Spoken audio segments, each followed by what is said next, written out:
Tu dis j'appuie où là? Ici?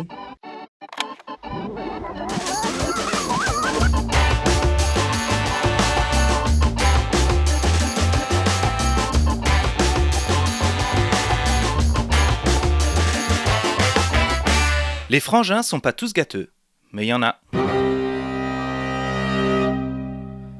Salut à toi auditrice et auditeur de l'internet. Bienvenue dans ce nouvel épisode du podcast Les frangins sont pas tous gâteux. Un podcast vraiment très savant, mais que tu pourras écouter sans risquer une hémorragie nasale. Promis. Enfin, je dis ça, je me base juste sur des statistiques. Jusqu'à maintenant, personne ne m'a contacté pour me dire qu'ils avaient eu un saignement de nez en écoutant ma prose hautement intellectuelle. Alors, je sais pas si ça suffit pour en tirer une conclusion, mais bon. Aujourd'hui, on va se poser la question suivante. Doit-on améliorer la franc-maçonnerie ? Vaste programme. Tu noteras que je ne demande pas comment peut-on améliorer la franc-maçonnerie, mais bien doit-on améliorer la franc-maçonnerie ?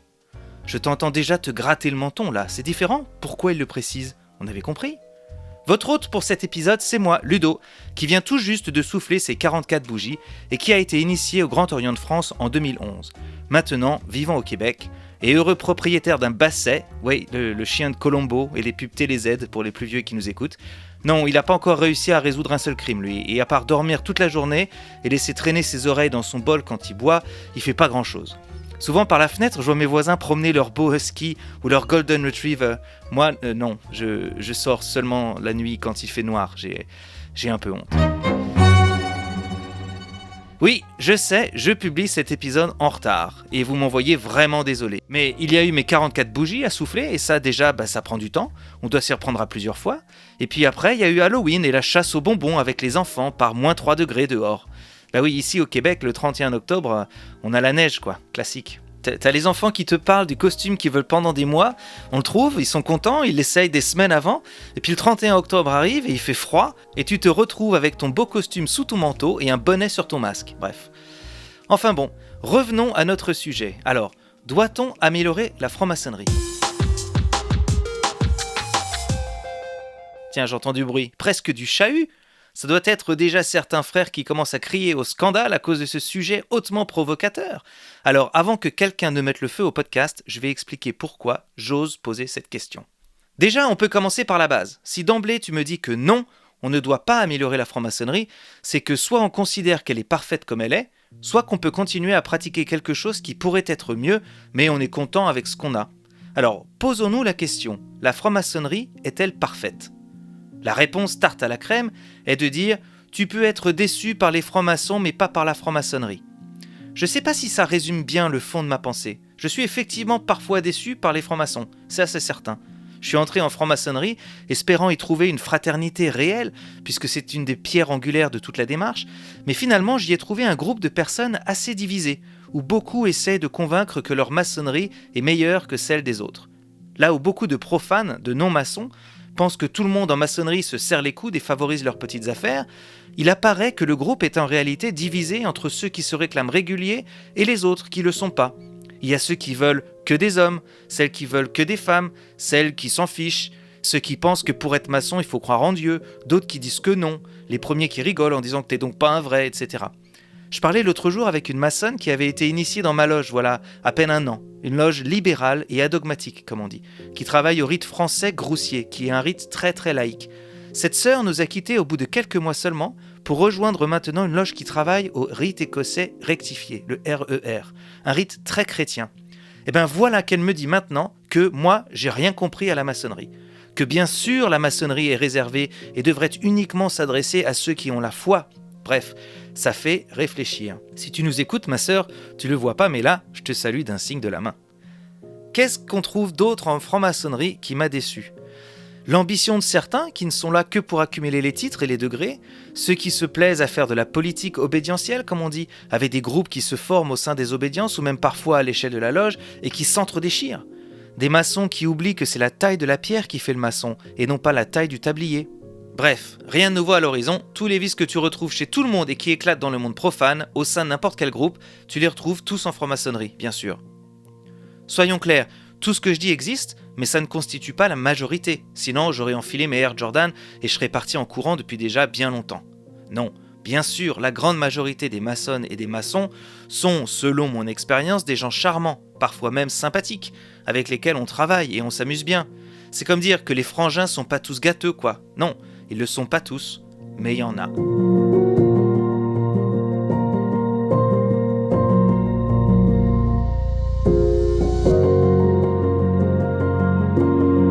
Alors si j'ai été déçu par certains francs-maçons, ai-je été déçu par la maçonnerie ? Bah oui, évidemment. La maçonnerie est faite par les maçons, et depuis des siècles qu'elle existe, on n'a pas encore réussi à trouver le moyen de nous rassembler, d'arrêter les chamailleries. C'est quand même décevant, non ? Ça prouve que la méthode ne fonctionne pas vraiment. Un des grands principes de la franc-maçonnerie, c'est de permettre l'amélioration de soi en travaillant sur ses défauts, ses propres imperfections, pour devenir quelqu'un de meilleur qui saura vivre en harmonie dans le monde qui est le nôtre, avec nos sœurs, nos frères, mais aussi tous les autres, tous les êtres humains, la nature, les animaux, etc. On parle d'harmonie dans nos rituels, c'est un des points les plus importants de notre quête. Si on n'est pas capable de nous entendre entre soi-disant frères et sœurs initiés, tous travaillant de manière volontaire à notre amélioration, c'est que la méthode doit pas être très efficace, non ? Bref, la maçonnerie est-elle parfaite ? Probablement pas. Sommes-nous satisfaits de cette maçonnerie imparfaite ? Ou doit-on la changer pour la rendre meilleure ? Là, c'est plus compliqué déjà. Déjà, la perfection existe-t-elle ? Nous, maçons, travaillons à notre amélioration personnelle, comme on dit. Mais on sait bien que ça n'est là qu'une quête. Le but n'est pas d'y arriver, mais d'essayer d'avancer dans la bonne direction. Enfin, on voudrait bien y arriver, mais il faudrait quand même manquer d'ambition et être un poil arrogant pour arriver et dire « Ça y est, j'y suis, j'ai fini le travail, mesdames et messieurs, je suis maintenant parfait ». La perfection est subjective d'une part, et dépendante du sujet d'autre part. Et la maçonnerie n'est qu'une méthode de développement personnel, un ensemble d'outils, de rituels, de symboles, de procédés et expériences qui nous donnent des moyens d'avancer dans notre quête. Peut-elle satisfaire tout le monde ? Cela sous-entendrait que le chemin à parcourir serait le même pour tous pour réussir à s'améliorer.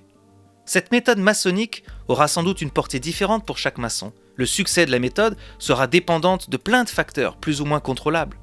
L'efficacité d'une méthode, quelle qu'elle soit, n'est pas la même chez tout le monde, n'est-ce pas ? Certains seront très réceptifs et travailleront de manière sérieuse et assidue, d'autres rejoindront la maçonnerie de façon un peu plus dilettante, comme un hobby. Ils y tireront sans doute quelque chose, bien sûr, mais le travail aura peut-être une efficacité moindre. Ce que j'essaye de dire ici avec plein de mots là, c'est que même si la maçonnerie n'est pas parfaite, pour beaucoup, c'est pas très grave. Les exigences de chacun sont pas les mêmes, et là où certains verront le manque de notre méthode comme un vrai problème auquel il faut trouver une solution, d'autres passeront à côté, lèveront éventuellement un sourcil et continueront leur chemin tranquillement, satisfaits de ce qu'ils ont déjà. Peut-être devrions-nous plancher un jour sur le thème de l'optimisme en maçonnerie, qui consiste à voir la coupe d'amertume à moitié pleine ou à moitié vide.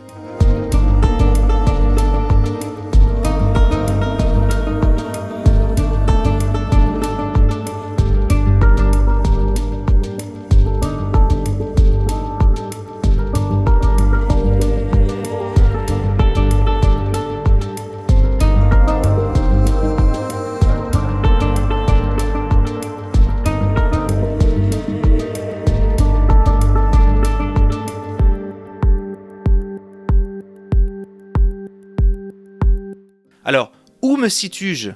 Suis-je de ceux qui sont ennuyés par l'imperfectude de la maçonnerie ? Ou suis-je de ceux qui lèvent le sourcil ? Mais oui, je sais qu'on dit pas imperfectude. C'était juste un hommage à Oldelaf pour les plus initiés d'entre vous. Moi, je suis un peu des deux. Ça dépend des fois, en fait. Il y a des tenues auxquelles je vais l'esprit plein de légèreté dans le but de passer un bon moment avec mes frères et mes sœurs de loge, les punks en tablier, les frangins un peu gâteux, et je sais que je vais passer un moment intéressant, que je vais apprendre des choses au contact des autres, et que je ressortirai détendu, apaisé, comme après une bonne méditation, un spa ou un verre de Saint-Émilion. J'y entendrai peut-être une planche passionnante, un morceau de vie présenté par un frère ou une sœur que je ne connais pas encore très bien, et j'aurai l'impression de le ou la connaître un peu mieux. La maçonnerie, tout imparfaite qu'elle puisse être, aura à mon sens rempli sa fonction première. Je ressortirai un tout petit peu différent comparé à lorsque je suis entré, et cela me satisfera amplement. Comme dit la formule employée, j'aurai touché mon salaire. Mais il y aura aussi des tenues desquelles je ressortirai frustré, parce que clairement, j'aurais eu l'impression que la maçonnerie ne remplit pas son rôle. Prenons l'exemple des réflexions en loge. Beaucoup entrent en franc-maçonnerie en espérant y trouver un groupe de pensée très progressiste et qu'ils vont pouvoir changer le monde parce que dans l'histoire, la maçonnerie a contribué à des avancées majeures dans la société. C'est vrai, c'est une des raisons qui m'a poussé à entrer en maçonnerie, moi. Qu'en est-il vraiment aujourd'hui ?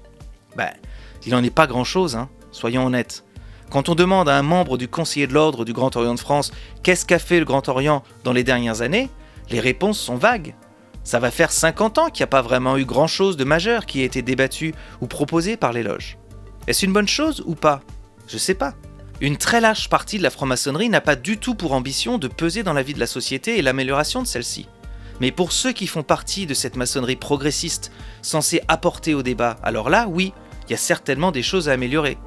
La franc-maçonnerie a la chance de regrouper un très grand nombre de personnes qui veulent se donner la peine de chercher ensemble, réfléchir, construire. Ça fait un paquet de cerveaux dont l'objectif n'est pas de se disputer ou d'essayer de se convaincre les uns les autres, mais bien d'essayer de construire dans le calme, l'écoute, le respect, la sérénité et d'aborder un problème de façon intelligente. Et ça, c'est quand même pas commun. Et pourtant, on n'en fait pas grand-chose. Les idées proposées par les obédiences ne sont pas souvent très ambitieuses ou révolutionnaires, et les réflexions sont pas vraiment portées à l'extérieur de nos temples. Nous avons aujourd'hui des moyens de communication extraordinaires. Les distances n'existent plus, le savoir et les opinions sont diffusés massivement et gratuitement. Il n'a jamais été aussi simple de toucher son public, de partager ses idées, de promouvoir telle ou telle initiative, et je trouve personnellement que la maçonnerie qui se prétend une maçonnerie sociétale n'a pas réussi encore à s'emparer de ces outils. C'est dommage, il y a beaucoup de choses à faire, je pense. Il y a bien des publications qui sont produites et qui sont diffusées, mais celles-ci se focalisent surtout soit sur l'aspect symbolique des différents grades, soit sur l'histoire de l'ordre. Une des raisons pour lesquelles la franc-maçonnerie sociétale ne s'est pas encore vraiment emparée de ses moyens de communication, c'est sans doute qu'elle est victime d'un paradoxe. La franc-maçonnerie est une société traditionnelle, dont les pratiques remontent à plusieurs siècles et dont les rituels n'ont que très peu changé.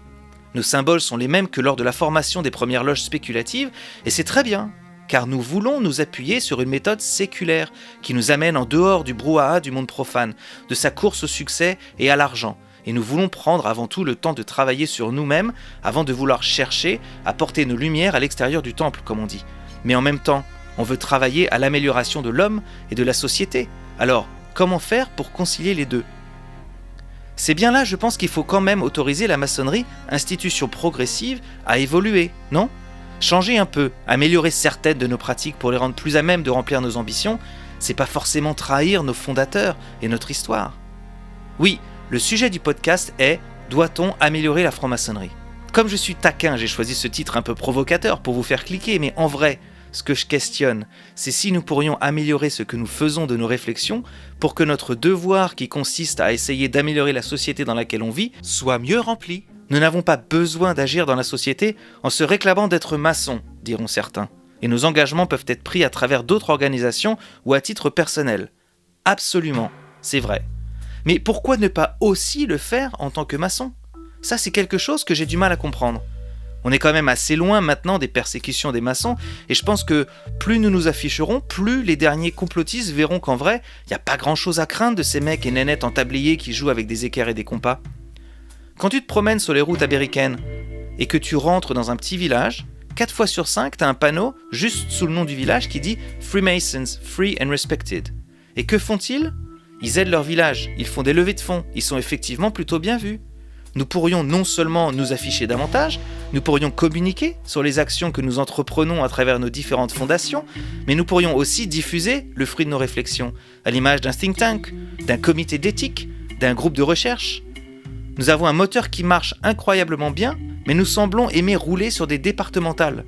On devrait envisager de lâcher la bête un peu et de voir ce qui ressort. Oui, mais une obédience ne peut pas donner de point de vue qui représenterait l'ensemble des frères et sœurs parce que on pense pas tous de la même façon. Bien sûr, mais on pourrait laisser différents points de vue s'entrechoquer, se compléter. On pourrait réfléchir et extérioriser nos idées.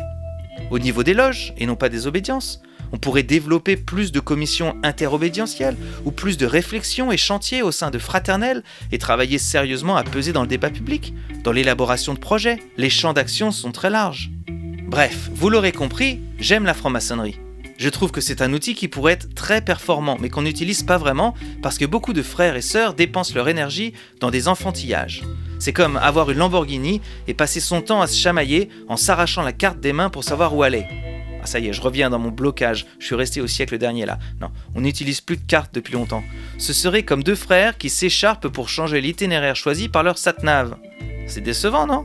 La maçonnerie pourrait-elle être plus efficace dans l'achèvement de son but, qui est d'essayer d'améliorer notre société ? Oui, absolument, j'en suis convaincu. Doit-on l'améliorer ? Oui, bien sûr, et ça serait pas très dur. Tout est là, à portée de nos mains. Mais nous ne le faisons pas car nous n'arrivons pas à nous mettre d'accord, nous, dans les loges, entre frères et sœurs de différentes obédiences, et décider quoi faire avec cet outil que sont les loges. Bref, on a encore beaucoup de pierres à tailler.